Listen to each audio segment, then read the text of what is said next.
Dr. John Stavrakos back with you, and right now I wanted to talk about a subject that we've been noticing on social media. People have been asking us, foot problems. Most of us have 2 feet. We can't not stand on them, and so a lot of us as we get older tend to have problems with our toes, our feet, our ankles.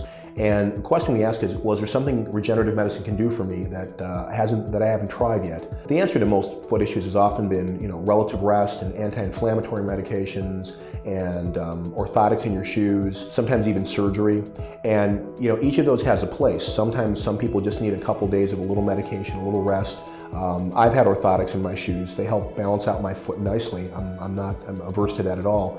But when people have chronic foot problems, they're thinking of possible surgery or just dealing with chronic pain, I often mention you should maybe consider regenerative medicine. And the reason is very simple. As you know, if you've watched any of our videos, regenerative medicine is really a lot about, in the musculoskeletal world, tightening up loose spots, if I can put it really simply. All our bones are held together by ligaments. Ligaments are the soft tissue that hold bone to bone.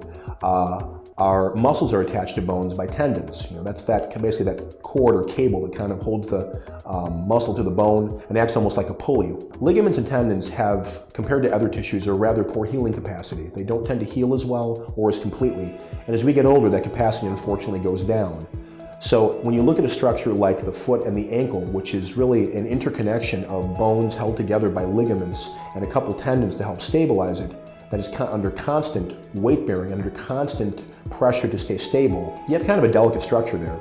If you ever noticed, I think I've mentioned this in some other videos, that the scientists at MIT and Cal Polytech and the great robotic institutions, they still cannot mimic something close to a human ankle. Their robots can have these really stiff ankles because the ankle is constantly under assault from gravity and other forces trying to keep it stable. So it means there's a constant interplay of the muscles in your feet and the nerves there.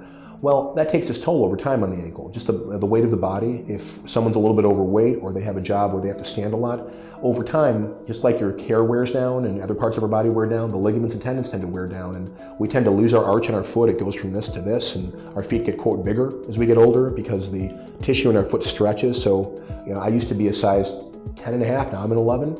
And that can cause some chronic pain. If you take any structure and kind of shift it a little bit over time, you're putting abnormal stresses on it. So the advantage of regenerative medicine is that if you can identify the areas of discomfort, the areas that basically need fixing, with a series of simple injections typically, you can, by the process of a natural inflammation, help to restore the damage, the little micro tears in what we call those fibro-osseous junctions, which is a fancy way of saying the junction between where the tissue, the ligament or tendon typically, and the bone meet up. So if you've got a tissue that's kind of used to be like this and now it's kind of like this, well, if you have a bone here and a bone here and those bones are snug next to each other and you put pressure on them, you're probably not going to have much of a problem. But over time, if that tissue starts to wear and tear and you start to get shifting, things start to rub together, and that's when arthritis tends to form. So people often say to me, what's regenerative medicine? What's prolotherapy? What's PRP? I say it's natural spot welding. It's really kind of what you're doing. But if you can shore up those damaged areas and you get a more stable, secure ankle and foot, you tend to get a lot less pain, and a lot of times you can just avoid the need for surgery altogether. So if you have further questions about it, please look at our website or come talk to one of our staff. Thank you.